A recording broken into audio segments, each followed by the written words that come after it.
Welcome to Movie Recap, a channel dedicated to those addicted to movies. Our focus is to showcase the best recap of your favorite flick. Sit back, grab your popcorn and get ready to be amazed by The Equalizer 2. The enigmatic and reclusive Robert McCall is the go-to person for vigilante justice when you have nowhere else to turn. But this time, when thugs murder Susan Plummer, McCall's best friend and former co-worker, it hits particularly close to home. McCall is now seeking retribution and must contend with a group of expert assassins who will do whatever it takes to bring him down. Spoilers ahead.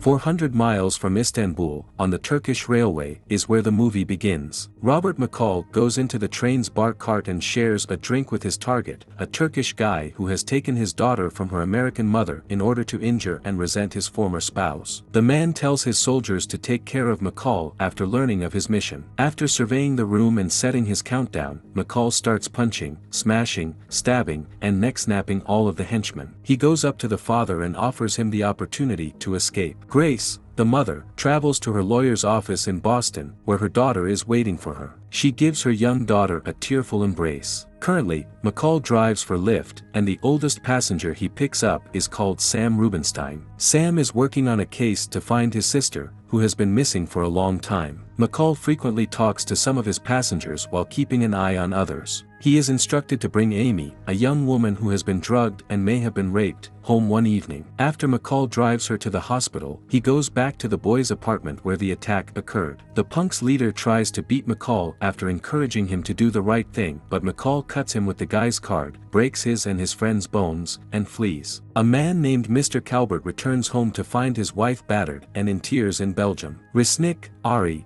and Kovac, three men, come out and shoot the wife once in the head. Mr. Calvert is then made to sit down by them, and Resnick then puts a gun in his mouth and pulls the trigger. McCall discovers that graffiti has been put on the walls and that one of his neighbors, Fatima, had her garden vandalized. Before Miles Whitaker, a young guy who often interacts with McCall and is an aspiring artist, can see it, McCall begins to wipe it off. Miles offers to pay McCall to assist in taking it down. When McCall visits the bookstore to pick up the new book she bought, he notices that the clerk is Grace. Her daughter knows him, but Grace is unaware that McCall saved her life. He arrives home to find Susan Plummer waiting for him, and the two of them enjoy a cordial supper together. Susan recommends that McCall should go out more as she seems to have forgotten that it was his late wife Vivian's birthday. Afterwards, while they look into the murder of the Calverts, Susan speaks with a colleague, Dave York. To investigate the crime scene, they take a plane to Belgium. When Susan returns to her hotel room, two thugs attack her as they follow her. She fights back and stops them before they can corner her in the bedroom, even though they are shouting at her about money. McCall receives a call from Susan's husband Brian as he is watching Miles paint the wall, alerting him to the death of Susan. Following the funeral, McCall takes off for Washington, D.C., and begins looking into Susan's death by looking at images from the crime site and hotel security footage. One of the goons' phones rings as they are in their flat, blaring music. Once they determine that it's not coming from either of their phones, they discover another phone lying on the ground. Their radio blows up, killing them both as they answer it.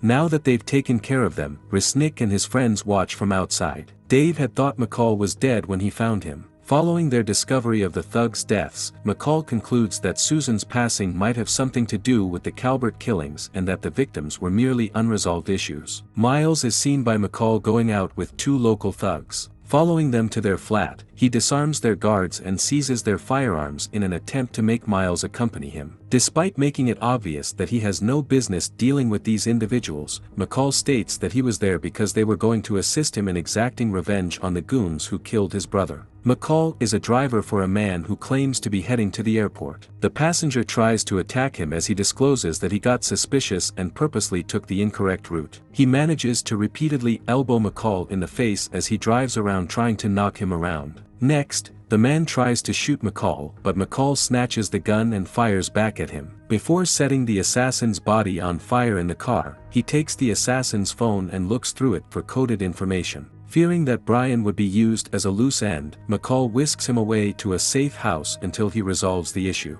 After picking up the phone, McCall visits Dave's home and gets to know his wife and two girls. McCall shows Dave the data on the phone as they exit the room and follows the trail to another phone, which just so happens to be Dave's. He reveals that following their belief that McCall was dead, he and the other men who trained under him in the CIA got into some shady business. When Susan almost found out, Dave killed her. In order to reunite with Resnick, Ari, and Kovac, Dave leads McCall outside. Because of what they did to Susan, he swears to murder them all. Then, as if to mock him, Dave's wife gives McCall a ride. Miles is currently painting McCall's wall at his condo. Miles and McCall are talking on the phone when Dave and Kovac try to break into the apartment. Miles follows his instructions to locate a hidden hiding place behind his bookshelf, but as he gets there, he begins to feel constricted. Before he locates Miles, McCall calls Dave to let him know where to look for him. Dave kidnaps Miles at gunpoint just as he believes he is free to leave. When a cyclone forces the evacuation of his former community, McCall travels there. In an attempt to locate McCall, the four criminals search the town. Once inside the store, Kovac believes he sees McCall, but McCall pierces Kovac's head with a harpoon.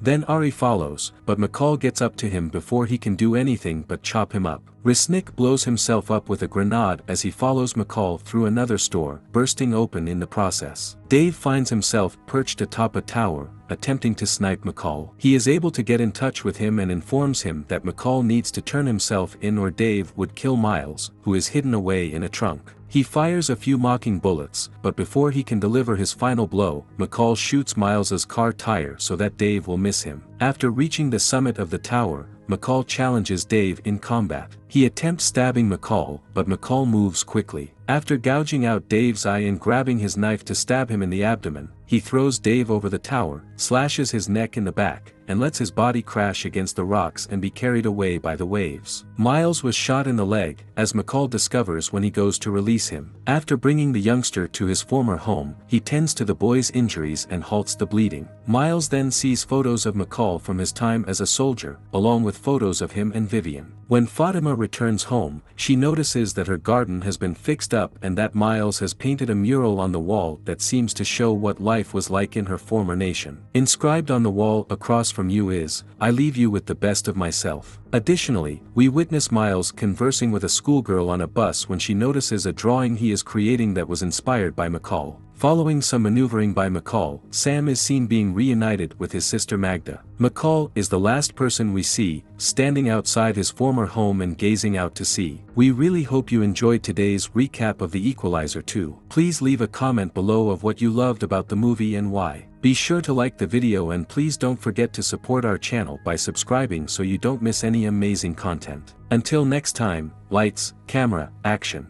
We look forward to seeing you in our next video.